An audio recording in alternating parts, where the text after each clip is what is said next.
ಈಗ ನಿಮ್ಮ ಮುಂದೆ ಒಂದು ಸಣ್ಣ ಪಟ್ಟಿ ಇಡ್ತಾ ಇದ್ದೇನೆ.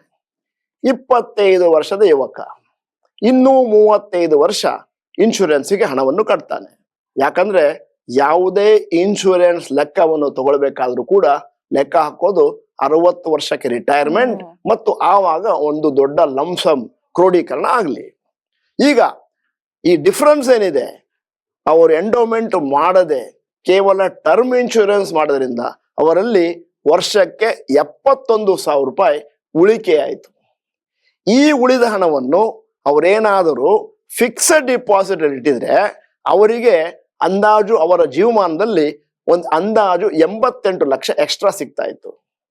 ಅದೇನಾದ್ರೂ 12% ಬರುವಂತ ಮ್ಯೂಚುವಲ್ ಫಂಡ್ ಹಾಕಿದ್ರೆ 2.6 crores ವರೆಗೂ ಎಕ್ಸ್ಟ್ರಾ ಬರ್ತಾ ಇತ್ತು. ಮತ್ತು ಅದೇ ಹಣವನ್ನು ಅವರೇನಾದರೂ 15% ಬರುವಂತಹ ಈಕ್ವಿಟಿ ಮ್ಯೂಚುವಲ್ ಫಂಡ್ ಅಲ್ಲಿ ಅಥವಾ ಯಾವ್ದಾದ್ರು ಸ್ಮಾಲ್ ಕ್ಯಾಪ್ ಮ್ಯೂಚುವಲ್ ಫಂಡ್ಗಳಲ್ಲಿ ಹಾಕಿದ್ರೆ ಅಲ್ಲಿ ಅವರಿಗೆ 6.35 crores ಎಕ್ಸ್ಟ್ರಾ ಸಿಗ್ತಾ ಇತ್ತು. ಕೇವಲ ಒಂದು ಸಣ್ಣ ತಪ್ಪನ್ನು ಇನ್ಶೂರೆನ್ಸ್ ಅಲ್ಲಿ ಮಾಡಿದ್ರಿಂದ ನನ್ನ ಜೀವಮಾನದಲ್ಲಿ ಒಂದು ಅಂದಾಜು 3 ರಿಂದ 6 ಕೋಟಿವರೆಗೂ 25 ವರ್ಷದ ಯುವಕ ಕಳ್ಕೊಂಡಿದ್ದಾನೆ. ಅದೇ ಲೆಕ್ಕವನ್ನು ಮುಂದುವರ್ಸ್ಕೊಂಡು ಹೋಗ್ತಾನೆ. 35 ವರ್ಷದವರ ಲೆಕ್ಕ ತಗೊಂಡ್ರೆ ಅವರೇನಾದರೂ ಆ ಉಳಿಕೆ ಹಣವನ್ನು 8% ಆಗಿ ಫಿಕ್ಸಡ್ ಡಿಪಾಸಿಟ್ ಹಾಕಿದ್ರೆ ಅವರಿಗೆ 70 ಲಕ್ಷ ಬರ್ತಾ ಇತ್ತು. ಮತ್ತು 12% ಹಾಕಿದ್ರೆ 1.1 crore ಬರ್ತಾ ಇತ್ತು. ಮತ್ತು 15% ಹಾಕಿದ್ರೆ 2.24 crore ಬರ್ತಾ ಇತ್ತು. ಈಗ 45 ವರ್ಷದ ವ್ಯಕ್ತಿಯ ಲೆಕ್ಕ ತಗೊಳ್ಳೋಣ. ಅವರೇನಾದರೂ ಟರ್ಮ್ ಇನ್ಶೂರೆನ್ಸ್ ಅನ್ನು ಮಾಡಿ ಎಂಡೋಮೆಂಟ್ ಅನ್ನು ಮರ್ತು ಬಿಟ್ಟಿದ್ರೆ ಅವರು ಒಂದು ವರ್ಷಕ್ಕೆ 2,56,000 ರೂಪಾಯಿಯನ್ನು ಇಟ್ಕೋಬೋದಾಗಿತ್ತು, ಬೇರೆ ಕಡೆ ಹೂಡಿಕೆ ಮಾಡಲಿಕ್ಕೆ ಇನ್ಶೂರೆನ್ಸ್ ಅಲ್ಲದೆ. ಈಗ ಅದನ್ನು 8% ಹಾಗೆ ನೀವೇನಾದ್ರೂ ಫಿಕ್ಸಡ್ ಡಿಪಾಸಿಟ್ ಹಾಕಿದ್ರೆ ಆವಾಗ ನಿಮಗೆ 63 ಲಕ್ಷ ಎಕ್ಸ್ಟ್ರಾ ಸಿಗ್ತಾ ಇತ್ತು ನಿಮ್ಮ 60ನೇ ವಯಸ್ಸಿಗೆ. ಮತ್ತು 12% ಆಗಿ ಲೆಕ್ಕ ಹಾಕೊಂಡ್ರೆ ಒಂದಂದಾಜು 43% ಉಳ್ಕೊಳ್ತಾ ಇತ್ತು. ಮತ್ತು ಅದೇನಾದ್ರೂ ಮ್ಯೂಚುವಲ್ ಫಂಡ್ ಅಲ್ಲಿ ಹಾಕಿದ್ರೆ ನಿಮ್ಗೆ 15% ಆಗಿ 77 ಲಕ್ಷ ಎಕ್ಸ್ಟ್ರಾ ನಿಮ್ಮ ಹತ್ರ ಉಳ್ಕೊಳ್ತಾ ಇತ್ತು. ಆದ್ದರಿಂದ ಬಹಳ ಬುದ್ಧಿವಂತಿಕೆಯಿಂದ ನೀವು ಪ್ರಶ್ನೆ ಕೇಳಿದ್ರಿ, ಟರ್ಮ್ ಇನ್ಶೂರೆನ್ಸ್ ಯಾಕೆ ಒಳ್ಳೇದು? ಇದನ್ನು ನೋಡಿದ ಮೇಲೆ ಬಹಳಷ್ಟು ಜನಕ್ಕೆ ಬೇಸರ ಆಗ್ಲಿಕ್ಕಿದೆ. ನಮ್ಮ ಹತ್ರ ತುಂಬಾ ಜನ ಬರ್ತಾರೆ, ಬಹಳ ಖುಷಿಯಿಂದ ಬಹಳ ಪ್ರೌಡ್ ಫೀಲಿಂಗ್ ಅಂತ ತೋರಿಸ್ತಾರೆ. ನೋಡಿ ಸರ್, ಇನ್ಶೂರೆನ್ಸ್ಗೆ ನಾನು ವರ್ಷಕ್ಕೆ 5 ಲಕ್ಷ ಕಟ್ತಾ ಇದ್ದೀನಿ, ಹಾಗೂ ಕಳೆದ 10 ವರ್ಷದ ಕಟ್ಟಿದ್ದೀನಿ. ಲೆಕ್ಕ ಹಾಕಿ ನೋಡಿದಾಗ ಎಷ್ಟು ಬೇಜಾರಾಗುತ್ತೆ ಅಂತಂದ್ರೆ, ಕೇವಲ ಟರ್ಮ್ ಇನ್ಶೂರೆನ್ಸ್ ತಗೋಬೇಕಾಗಿತ್ತು. ಮೊದಲು ಭಾರತದಲ್ಲಿರುವ ಎಲ್ಲಾ ಇನ್ಶೂರೆನ್ಸ್ ಕಂಪನಿಯವರು ಕೂಡ ಪ್ರಾರಂಭ ಮಾಡಿದ್ದು term insurance. Term insurance cheapest ಮತ್ತು only covering the risk. Term insurance ಅಂದಾಗ ಬಹಳ ಜನ ಹೇಳ್ತಾರೆ, ಸರ್ ನಾನು ಬೇರೆದ್ರಲ್ಲಿ ಇನ್ಶೂರೆನ್ಸ್ ಮಾಡಿಸಿದಾಗ ಕೊನೆಯಲ್ಲಿ ಒಂದು ಗಂಟು ಕೊಡ್ತಾರೆ 60-70 ಲಕ್ಷ. ಟರ್ಮ್ ಇನ್ಶೂರೆನ್ಸ್ ನೀವು ತಗೊಂಡಾಗ ನೀವು ಜೀವನದಲ್ಲಿ ಏನೂ ಆಗದೆ ಹಾಗೇ ಇದ್ರೆ ನಿಮಗೆ ಕೊನೆಯಲ್ಲಿ ಏನೂ ಸಿಕ್ಕುವುದಿಲ್ಲ.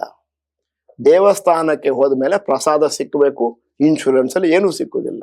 ಆದರೆ ಅದೇನು ಹಣವನ್ನು ನೀವು ಉಳಿತಾಯ ಮಾಡಿದ್ದೀರಿ ಅದನ್ನು ಸರಿಯಾದ ಜಾಗದಲ್ಲಿ ಇನ್ವೆಸ್ಟ್ ಮಾಡೋದ್ರಿಂದ ನಿಮಗೆ ಕೋಟಿ ಕೋಟಿ ಕೋಟಿ ಎಕ್ಸ್ಟ್ರಾ ಬರುತ್ತೆ. ಇದು ಟರ್ಮ್ ಇನ್ಶೂರೆನ್ಸ್ ನ ಮಹತ್ವ. ಈಗಾಗಲೇ ಇನ್ಶೂರೆನ್ಸ್ ತಗೊಂಡವರಿಗೆ ನಾವು ಏನು ಸಲಹೆ ಕೊಡ್ಲಿಕ್ಕೆ ಆಗೋದಿಲ್ಲ. ಯಾಕಂದ್ರೆ ಎಷ್ಟೊಂದ್ ಜನಕ್ಕೆ ದುಡ್ಡಿದ್ರು ಅದನ್ನ ಮಲ್ಟಿಪ್ಲೈ ಮಾಡೋದ್ ಹೇಗಂತಾನೆ ಒಬ್ರಿಗೆ ಗೊತ್ತಿರಲ್ಲ. ಓಕೆ, ದುಡ್ಡಿದ್ಯಾ, ಏನ್ ಮಾಡೋಣ, ಇನ್ಶೂರೆನ್ಸ್ ತಗೊಂಡ್ಬಿಡೋಣ, ಅದರಿಂದ ಏನಾಯ್ತು, ಎಲ್ರು ಮಾಡ್ತಿದಾರೆ ನಾವು ಮಾಡೋಣ, ಯಾವ ಇನ್ಶೂರೆನ್ಸ್ ನನಗೆ ಗೊತ್ತಿಲ್ಲ, ತಗೊಂಡ್ಬಿಡೋಣ ಅಂತಾನೆ ಅನಿಸ್ಬಿಡುತ್ತೆ. ನೋಡಿ, ಫೈನಾನ್ಸ್ ಬಗೆಗೆ ಒಂದು ದಿನಕ್ಕೆ ಕನಿಷ್ಠ ಪಕ್ಷ 20 ನಿಮಿಷವಾದ್ರೂ ಒಬ್ಬ ವ್ಯಕ್ತಿ ಸ್ಟಡಿ ಮಾಡಬೇಕು. ನನಗೆ ಸ್ವಲ್ಪ ಹೊತ್ತಿನ ಕೆಳಗೆ ನೀವು ಹೇಳಿದ್ರಿ, ನಾನೀಗ ಸ್ಟಡಿ ಮಾಡ್ಲಿಕ್ಕೆ ಪ್ರಾರಂಭ ಮಾಡಿದ್ದೀನಿ, ನಿಮಗೆ ನಾನು ಕಂಗ್ರಾಚುಲೇಷನ್ಸ್ ಹೇಳ್ತಾ ಇದ್ದೇನೆ. ಯಾಕಂತಂದ್ರೆ ನಮ್ಮ ದುಡ್ಡನ್ನು ನಾವೇ ನೋಡಿಕೊಳ್ಬೇಕು, ಬೇರೆಯವರು ನೋಡ್ಕೊಳ್ಳಿಕ್ಕೆ ಆಗುವುದಿಲ್ಲ. ಯಾಕಂತಂದ್ರೆ ನಮಗಿರುವ ಇಂಟ್ರೆಸ್ಟ್ ಅವರಿಗಿರೋದಿಲ್ಲ, ದುಡ್ಡು ನಮ್ಮದು, ಹೂಡಿಕೆಯ ಒಂದು ನಿರ್ಧಾರವು ಕೂಡ ನಮ್ಮದಾಗಿರ್ಬೇಕು. ಈಗಾಗಲೇ ಹೇಳಿದೆ, ಈಗಾಗಲೇ ಇನ್ಶೂರೆನ್ಸ್ ತಗೊಂಡು ಆ ಹಣವನ್ನು ವರ್ಷ ವರ್ಷ ಕಟ್ತಾ ಇದ್ದೀನಿ ಅಂತಂದ್ರೆ ನಾವೇನು ಮಾಡ್ಲಿಕ್ಕೆ ಆಗೋದಿಲ್ಲ. ಯಾಕಂದ್ರೆ ಇನ್ಶೂರೆನ್ಸ್ ತಗೊಳ್ಳೋದು ಮದುವೆ ಆಗೋದು ಎರಡು ಒಂದೇ. ತಗೊಂಡ ಮೇಲೆ ಬಿಡುವ ಹಾಗಿಲ್ಲ, ಆಯ್ತಲ್ಲ? ಅದರಿಂದಾಗಿ ಕಂಟಿನ್ಯೂ ಆಗುತ್ತೆ.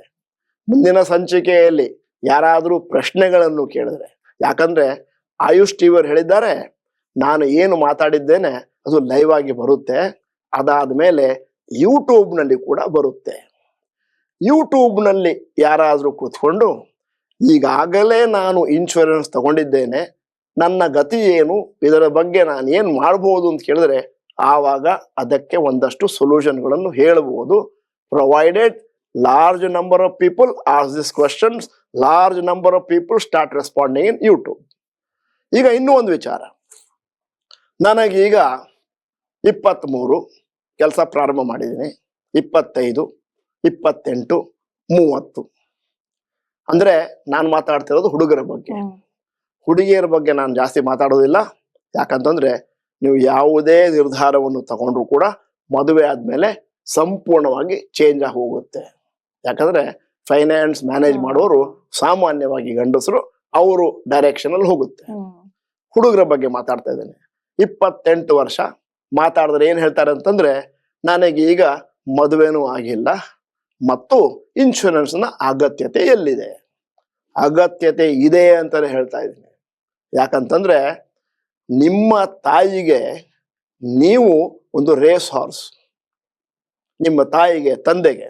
ಅಂದ್ರೆ ಮುಂದಿನ ದಿನಗಳಲ್ಲಿ ಇವನು ಕುಲವನ್ನು ಉದ್ಧಾರ ಮಾಡುವವನು, ನಮ್ಮ ಮನೆಯ ಫೈನಾನ್ಸ್ ಅನ್ನು ಇಂಪ್ರೂವ್ ಮಾಡುವವನು. ಆದ್ದರಿಂದಾಗಿ ಇವನಿರಬೇಕು ಇನ್ನೂ 80 ವರ್ಷ ಮತ್ತು ನಮಗೆ ಸಹಾಯಕನಾಗಿ ಇರಬೇಕು ಫೈನಾನ್ಸಲ್ಲಿ ಅಂತ. ನೀವೇನಾದ್ರೂ ಇಲ್ಲ ಅಂತಂದ್ರೆ ತಾಯಿ ತಂದೆ ಗತಿ ಏನು ಮುಂದಿನ ದಿನಗಳಲ್ಲಿ? ಅದರಿಂದಾಗಿ ಆ ವಿಚಾರವನ್ನು ನೆನ್ಪಿಟ್ಕೊಂಡು ಯಂಗ್ಸ್ಟರ್ಸು ಮೊದಲನೆಯ ವರ್ಷ ಅದೇನು ನಾನು ಅರ್ನ್ ಮಾಡ್ಲಿಕ್ಕೆ ಶುರು ಮಾಡಿದ್ದೇನೆ ಅಲ್ಲಿಗೆ ಇನ್ಶೂರೆನ್ಸ್ ಅನ್ನು ಪ್ರಾರಂಭ ಮಾಡುವಂತ ಪ್ರಕ್ರಿಯೆಯನ್ನು ಕೈಗೊಳ್ಳಬೇಕು. ಏನಿದ್ದರೂ ಕೂಡ ಟರ್ಮ್ ಇನ್ಶೂರೆನ್ಸ್ ತಗೊಳ್ಬೇಕು.